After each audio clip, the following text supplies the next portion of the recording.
All right, boys, today is Monday, August 13th. This is an overview of some of the concepts we want to cover tomorrow related to our secondary coverages.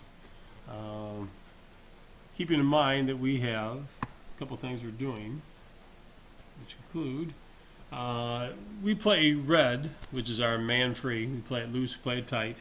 And we also play blue, which is a cover 3. Tomorrow we're going to introduce this coverage, which is known as white. So let's take a look and see what that is. Again, here's an overview of our red coverage. You can see that it's really man-to-man with the free safeties always free. Corners have 1, Joker and Bear have 2, Sam and Will have 3, and the Mike again spies the quarterback and plays the hole. We've been playing red quite a bit and doing it fairly well, and we'll continue with that again tomorrow. This is the new coverage called white. White is really a cover 2. Take a look at this, guys, cover 2. And cover 2 means we have 2 deep players in this case. In this case, 1 deep player is the free safety, and he has this half of the field. He's responsible for this deep half, as you see on this side. The other half, deep half player, will be the Joker, who is going to drift back from his regular alignment to somewhere as illustrated on this diagram. And again, he's a deep half player. It's 2 deep with, you can see 1, 2, 3, 4, 5, 6 under. And then we also have the 3-man pressure. And we can mix it up a little bit, but this is our basic white, 2 deep, 6 under. So let's see. The responsibilities. Mike, first of all, you're going to spy the quarterback and drop from the low hole to the high hole.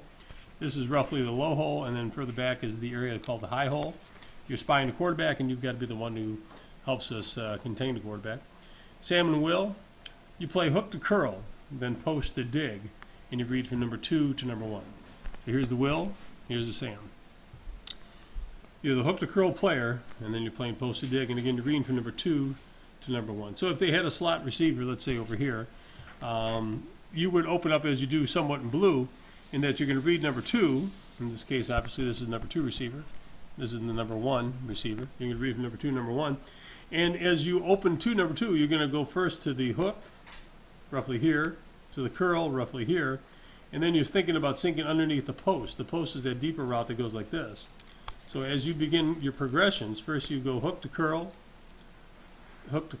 then the post, and then the dig, which is this route here. The dig is a route in which the receiver pushes vertically and he comes back underneath. So any route like that, which we would call dig, you would have to be late in getting to. So Sam and Will, you play hook to curl, then post to dig, and read from number 2 to number 1. The Bear, you're a robber in this case, meaning you're a curl player, which is, again, this area over here. This is the curl zone. But as you go towards a curl, you're looking to rob number 1, meaning in this coverage, the corner is always going to funnel number 1 inside. He's going to try to make number 1 always release inside. And as he does that, we want you to open your hips up when you recognize pass and try to jump this route, undercut this route as the free plays over the top. So you become the robber. You have the opportunity to take a chance and try to rob the route. Now, you look to rob number 1 on a route by number 1. If number 1 goes vertical, if number 1 goes this way, then you have a spy of number 2. So you look to rob number 1. But if 1 goes vertical, as illustrated here, then you play number 2. The Joker, again, you're going to cheat back from your pre-snap alignment. You're going to play deep half to the weak side. No one gets behind you. The free, you're the other deep half. No one gets behind you. And corners, this is a big change for you now. Corners, you must always line outside in and make number 1 go inside or vertical. If number 2 goes outside of you, I should say if number 1 goes outside of you, we lose. Because you're a flat player. The free or the Joker will never get over the top. So by alignment, you must take away the inside route. So let's say this is the receiver. You must always, and the ball's over here, you must always line up outside in and let the receiver go in, let him push up vertical, but never let him release outside. So this is a little contrary to what we do when we play Red Dog, where usually in Red Dog you line up inside and you take away the inside route. On this case, in this white coverage, you can play outside and take away the outside release. So again, this is a restatement here of some of the things we just mentioned in this. And again, this is your cover 2, 2 deep, 6 under zone. We also might look at some white dog, which is 2 deep, 5 under man. We can talk about that. It's not a very common defense, but something we could do. We can also roll to white, which is a possibility. We'll talk about that later. Trips adjustments real quickly. You know, we can just play blue with really no adjustments. The only change would be is that he's our quarter player. He's a quarter player. And now he's really locked really man-to-man on the back side. There's only 1 receiver here. So essentially this becomes man-to-man. Play quarter over the top. The Bear still opens the 1. Sam opens the 2. and Mike would be the hole player, but he can look over here towards number 3. So we can try to see what it is they're trying to do, and if they're trying to run the ball, then we don't want to move people out of the box. So our trips adjustment is just to play blue with no movement at all. Our second option is to do Sam shift, meaning we take the Will, Mike, and Sam, we move everybody over 1. So the Will, who was here, now moves over 1 man here. The Mike, who was a 0 technique, now becomes a 30 backer. So the Will is a 30 backer, the Mike is a 30 backer, and the Sam now is out of the box. The Sam now is in position where he can open up to 2 in this trips alignment. So the Bear is still going to open to number 1, the Sam is going to open to 2, the Mike is going to open to 3, and behind that we have 2 deep quarter players. This is a good pass prevention defense. It's a little weaker on the run, but we want to have the opportunity to do both. So if we Sam shift, it doesn't affect the tackle or the nose, doesn't affect the backside joker or the corner. It just affects the 3 backers, the Will, Mike, and the Sam. Everybody shifts to the trip side. That's a Sam shift. We can also do something called Sam shift boom, in which case we line up in a Sam shifted position, and then we just shift back, boom as in boomerang, go back to our original just blue coverage. So it's shift back to normal blue after showing a Sam shift. So as the quarterback comes under center, gets in the gun, he looks it over, it appears that we vacated the box, and maybe they make an adjustment where they want to run the ball back inside. And if we fool them with our pre-snap alignment, then that's to our advantage. So that's Sam shift boom. We can also do what's called a Joe adjustment. The Joe adjustment is that we stay in our regular blue, 5 technique, a 30, 0, 0, 0 technique, a 5 technique, and a 30 linebacker.